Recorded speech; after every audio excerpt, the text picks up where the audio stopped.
Get ready for a political earthquake in New York City.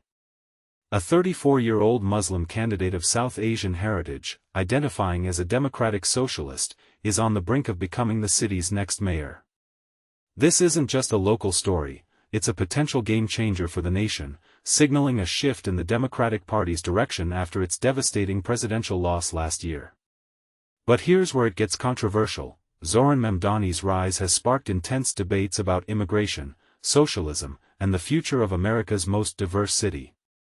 By midday Tuesday, over 1.2 million voters, including early participants, had cast their ballots in the fiercely contested race between Mamdani, former Governor Andrew M. Cuomo, and Curtis Sliwa. With polls closing at 9 p.m. in the Big Apple, the outcome could redefine the city's power dynamics and send ripples across the country. The New York Times aptly noted, this election comes at a crossroads of local and national tensions, escalating deportations, deepening political divides, and economic anxieties over skyrocketing living costs. Voters themselves underscored the high stakes. Nicholas Romano told The Times, "The polarization is off the charts. I'm hoping for a leader who can steer us back toward the middle." Meanwhile, Mabinta Bagayoko, reflecting on her Muslim background, added, "I strongly oppose the anti-Islamic rhetoric targeting Mamdani. It's personal for me and many others." Mamdani has rallied robust support from Muslim and South Asian communities, particularly in Queens neighborhoods like Flushing and Corona, where his heritage and grassroots efforts have struck a chord. Addressing a crowd, he passionately declared, "Every Muslim's dream is simply to be treated like any other New Yorker. I won't change who I am, how I live, or the faith I proudly embrace. I won't hide in the shadows anymore, I'll stand in the light." And this is the part most people miss. Mamdani has also energized younger voters, many grappling with unaffordable rents, soaring living costs, and disillusionment with the political status quo.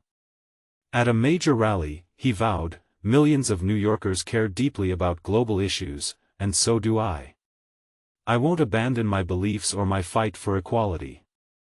His campaign promises are bold: freeze rents for 1 million stabilized apartments, make city buses free, build 200,000 affordable homes, launch city-run grocery stores, and tax the wealthy and corporations to fund these initiatives. He even proposes ending sole mayoral control of public schools in favor of co-governance. One of the most polarizing aspects of Mamdani's campaign is his stance on the Gaza conflict. He has unequivocally condemned Israel's military actions, calling for a ceasefire and stating, "The killing of civilians is cruel, indiscriminate, and criminal." On Israel's right to exist, he added, "Like all nations, it has a right to exist, but also a responsibility to uphold international law." While these views resonate with younger, progressive voters and immigrant communities, they've drawn sharp criticism from opponents and pro-Israel groups. Former Governor Cuomo has been particularly vocal, attacking Mamdani's political philosophy. "Socialism has never worked anywhere, not in Venezuela, not in Cuba, and it won't work in New York City."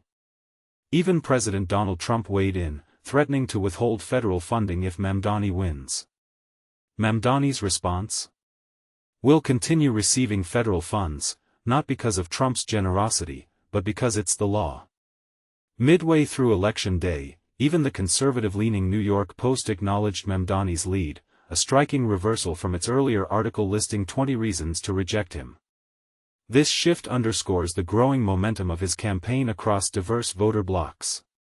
Polling shows Mamdani gaining traction in Queens, Brooklyn, and the Bronx, areas with large immigrant populations.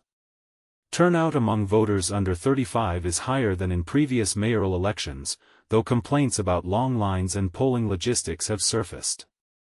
Officials, however, report that the process remains orderly. As the results unfold, one thing is clear: this election is about more than just New York City.